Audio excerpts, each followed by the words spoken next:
Skin care అయినా సరే, hair care అయినా సరే. ఎవరికైనా కుచ్చు లాంటి జుట్టున్నా, పట్టు లాంటి స్కిన్ ఉన్నా, మనం కూడా వాళ్ళేం వాడుతున్నారో తెలుసుకోవాలనే కుతూహలంతో ఉంటాం కదా!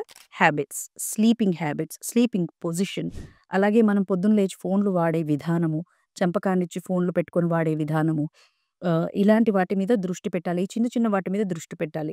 టైంకి కాస్త నీళ్లు తాగడము, హైడ్రేటెడ్‌గా ఉండడము, ఎరుకతో మనం తీసుకుంటున్న ఫుడ్‌లో ప్రాపర్ న్యూట్రిషన్ ఉందా లేదా చూసుకుంటూ తినడము, పండ్లు, కూరగాయల మీద ముఖ్యంగా ఇన్‌ఫ్లమేషన్ అనేది బాడీలో డెవలప్ కాకుండా చూసుకోవడము ఎంతైనా అవసరం. నాకు వర్కౌట్ అయిన విధానాలు ఏమిటి అంటే, బాగా అలసిపోయినప్పుడు మనం ఒక్కొక్కసారి మొహం పైన బరువును మోపి బోర్లా పడుకుంటూ ఉంటాం కదా! అది సరికాదు. ఈ స్లీపింగ్ పొజిషన్ రింకిల్స్‌కి కారణమవుతుంది. ఫేస్ పైన ముడతలు తొందరగా రావడానికి కారకమవుతుంది. తక్కువ నీరు తాగే వాళ్ళల్లో కూడా డీహైడ్రేషన్ వల్ల రింకిల్స్, ఫైన్ లైన్స్ రావడమే కాకుండా తలపైన డాండ్రఫ్ ఇష్యూ కూడా ఎక్కువగా పెరిగే ఛాన్సెస్ ఉంటాయి. ముఖ్యంగా నిద్ర. మరీ అర్ధరాత్రి దాకా మేల్కుండి లేట్‌గా పడుకునే వాళ్ళలో తొందరగానే జుట్టు సమస్యలు, చర్మ సమస్యలు వస్తాయి. కంటి కింద నలుపుతో మొదలయ్యి ఇక్కడున్న నలుపు ఈ సైడ్‌లకు పాకడము, ఎండ నుంచి కాపాడుకోవడం ఒక్కటే కాదు, చీకటిలో తొందరగా నిద్రపోవడం కూడా చాలా ముఖ్యం. నైట్ మరీ మిడ్‌నైట్ దాటాక పడుకోవడం లాంటిది కాకుండా early sleep is always better.